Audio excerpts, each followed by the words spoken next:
வணக்கங்க. இன்றைக்கி நான் சாம்பார் பொடி வந்து என்னோடய மெத்தடில் எப்படி செய்யறதுன்னு சொல்லித்தர போகிறேன். வாங்க வீடியோக்குள்ளே போகலாம். இப்போ வந்து நான் எங்கள் வீட்டில் வந்து 4 பேர் இருக்கோங்க. அதுக்கு வந்து நான் என்ன மெஷர்மெண்ட் எடுத்திருக்கேன்னு சொல்கிறேன் நான். அதாவது வந்து குண்டு மிளகா எடுத்துக்கலாம், இல்லாட்டி நீட்ட மிளகா எடுத்துக்கலாம். காம்பெல்லாம் எடுத்துகிட்டு ஒரு 3 கிளாஸ் எடுத்திருக்கேன். 200 கிராம்ஸ் கப்பில். ஸோ இந்த கப்பு தாங்க, இந்த கப்பில் வந்து எடுத்திருக்கேன். இதில் 3 கப்பு எடுத்திருக்கேன். அதே அளவில் வந்து 2 கப்பு தனியா எடுத்திருக்கேன். அப்புறம் வந்து 1/4 கப்பு கடலைப்பருப்பு, 1/4 கப்பு துவரம்பருப்பும் எடுத்துருக்காங்க. இதுக்கு வந்து வேணும்னா வந்து சில பேர் 1 டீஸ்பூன் மிளகு போட்டுக்கிறாங்க, சோம்பு போடுவாங்க, கறிவேப்பிலையும் அதுலேயே போட்டு அரைச்சிட்றாங்க. நான் அதெல்லாம் பண்ணுறதில்லை. ஏன்னா சில சமயம் வந்து மசாலா குருமாலாம் வைக்கும்போது அது போட்டோன்னா ஃபுல்லும் வந்து அந்த ஸ்மெல்லு வந்து மிளகு அதெல்லாம் வந்துடும். அதனால் அது வேணும்னா எந்தெந்த குழம்புக்கு வேணுமோ அந்த மாதிரி போட்டுப்போய் இது காமனாக பண்ணுறது. இந்த பொருட்களை வந்து நம்ம வந்து வெயிலில் நல்லா காய வச்சுட்டும் நம்ம வந்து அரைச்சிக்கலாம். அப்படி இல்லை அப்படிங்கிற பட்சத்தில் வந்து முடியாது அப்படின்னா கடாயில் போட்டு நல்லா வாசனை வர வரைக்கும் எல்லாத்தையும் தனித்தனியாக வறுத்துட்டு அரைச்சிடலாங்க. இதில் வந்து ஒரு கொம்பு மஞ்சள் இருக்கும் இல்லையா, விரலி மஞ்சள், அது கூட போடலாம். நான் அதையும் போடலை, அது மஞ்சள் தூளாகவே போட்டுப்பேன் நான். பெருங்காயமும் கூட கட்டி பெருங்காயம் போட்டு அரைச்சிக்கலாம். அதையும் நான் பண்ணல. அது வந்து கடைசியில் நான் வந்து பெருங்காய தூளாகவே போட்டுருவேன். ஃப்ரெஷ்ஷாக போடும்போது வாசனை நல்லாயிருக்கும். அவ்வளோதாங்க. அடுத்தது வந்து இப்போ என்ன பண்ணுறதுன்னு பார்ப்போம். இப்போ கடாயை ஆன் பண்ணிட்டோங்க. அடுப்பு ஆன் பண்ணி கடாயை வச்சாச்சு. இதில் வந்து எண்ணெய்லாம் போடாமல் ட்ரை ரோஸ்ட் தான் பண்ணுறேன் நான். ஃபஸ்ட்டு காஞ்ச மிளகாயை போட்டுடலாம். வாசனை வர வரைக்கும் லேசாக வறுத்துடலாம்.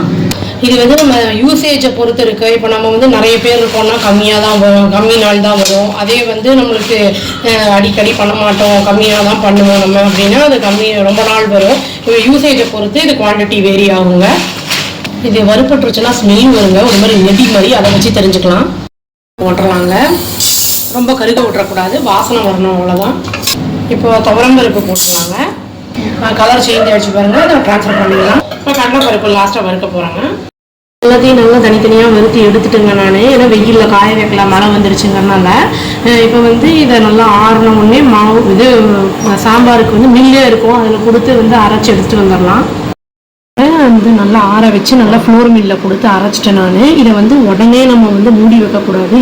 ஈரம் வந்து அந்த மேலே வந்து தண்ணிலாம் இருக்கும், அது வந்து இதில் பட்டுக்குன்னா ஒரு மாதிரி வந்து கட்டியாயிரும். அதனால நல்லா வந்து ஆற வச்சு ஒரு பேப்பரில் போட்டு ஆற வச்சு அதுக்கப்புறம் வந்து நம்ம ஏர்டைட் கண்டெய்னரில் போட்டு வச்சிட்டோம்னா மாதக்கணக்கான நல்லாயிருக்குங்க.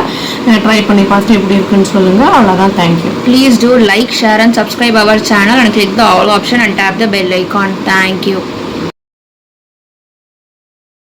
இன்றைக்கி நான் இன்ஸ்டன்ட் சாம்பார் பொடி எப்படி பண்ணுறதுன்னு சொல்லி தர போகிறேன். வாங்க வீடியோக்குள்ளே போகலாம். இது வந்து நம்ம ஏற்கனவே நான் வந்து சாம்பார் பொடி வந்து அரைச்சி ஸ்டோர் பண்ணி வைக்கிறத சொல்லியிருக்கேன், வீடியோ போட்டிருக்கேன். இது வந்து எப்படின்னா, சப்போஸ் சாம்பார் பொடி இல்லை, நம்மளுக்கு சுத்தமாக காலியாகிடுச்சு, பொருளும் இல்லை, கம்மியாக தான் இருக்குங்கிற பட்சத்தில் நம்ம வந்து இருக்கிற பொருளை வச்சு அப்போ மட்டும் பண்ணிக்கிறதுக்கு ரொம்ப யூஸ்ஃபுல்லாக இருக்கும் நம்மளுக்கு. இது டேஸ்ட்டும் வேறு மாதிரி இருக்கும். அந்த சாம்பாருக்கு தேவையான பொருட்கள் வந்து என்னென்னா, பொடிக்கு தனியா வந்து 2 டீஸ்பூன் எடுத்திருக்கேன், ஒரு 4-5 மிளகாய் எடுத்து வச்சுருக்கேங்க, அப்புறம் வந்து ஒரு 1/2 டீஸ்பூன் மிளகு, அப்புறம் கருவேப்பிலை சும்மா ஒரு 4-5 இலை எடுத்து வச்சுருக்கேன், அப்புறம் வந்து கடலைப்பருப்பு, துவரம்பருப்பு 2 சேர்த்து வந்து 1 டீஸ்பூன் 1/2 டீஸ்பூன் எடுத்திருக்காங்க. இப்போ எல்லாத்தையும் வந்து தனித்தனியாக வறுத்தரலாம். ஏன்னா சிலதெல்லாம் வந்து தனியாலாம் சீக்கிரம் வறுபட்டுரும், அதனால் வந்து தனித்தனியாக வறுத்தரலாம் நம்ம. இது வந்து சப்போஸ் பொருள் சாம்பார் பொடி இல்லை அப்படிங்கும்போது வெளியிலலாம் வாங்கினா சில பேருக்கு அந்த மசாலா ஸ்மெல்லு பிடிக்காது இல்லைங்களா, அந்த மாதிரி இருக்கிறவங்களுக்கு இது ரொம்ப யூஸ்ஃபுல்லாக இருக்கும்.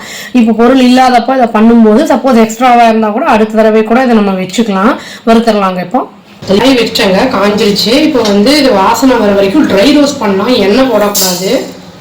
சீக்கிரமே இது வறுபட்டுரும், வாசனை நல்லா வருங்க. வறுபட்டுருச்சுங்க, ஒரு பிளேட்டில் மாற்றிக்கலாம். அது காஞ்ச மிளகா போட்டுடலாங்க. இது குண்டு மிளகானாலும் ஓகே, நீட்ட மிளகானாலும் ஓகேங்க. இதுவும் ஒரு கலர் சேஞ்ச் ஆகும், வாசனை வரும். அடுத்து இது 1/2 டீஸ்பூன் மிளகு போட்டுடலாம்.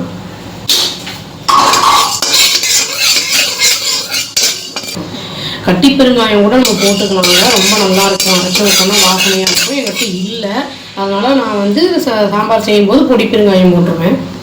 கருவேப்பிலை போட்டுடலாம். அது தண்ணியை போட்டு வாஷ் பண்ணனால அது கொஞ்சம் ட்ரை ஆகணும், தண்ணியெல்லாம் போயிடணும்.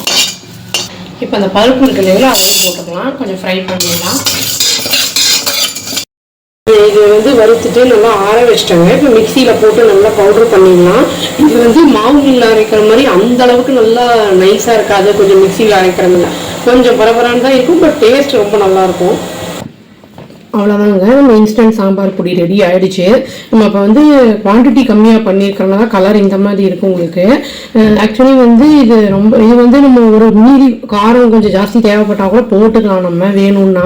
இது வந்து சப்போஸ் யூஸ் பண்ணுறோம் மிச்சம் நீங்கள் இருந்தால் கூட ஒரு 2-3 நாள் திரும்பி யூஸ் பண்ணி 2-3 தடவை யூஸ் பண்ணிக்கலாம். ஆளுங்களை பொறுத்து நம்ம எவ்வளோ யூஸ் பண்ணுறோங்கிறத பொறுத்து தாங்க. ரொம்ப யூஸ்ஃபுல்லாக இருக்கும்னு நினைக்கிறேன். ட்ரை பண்ணி பார்த்துட்டு எப்படி இருக்குன்னு சொல்லுங்கள். அவ்வளோதான். Thank you. Please do like, share and subscribe our channel and click the all option and tap the bell icon. Thank you.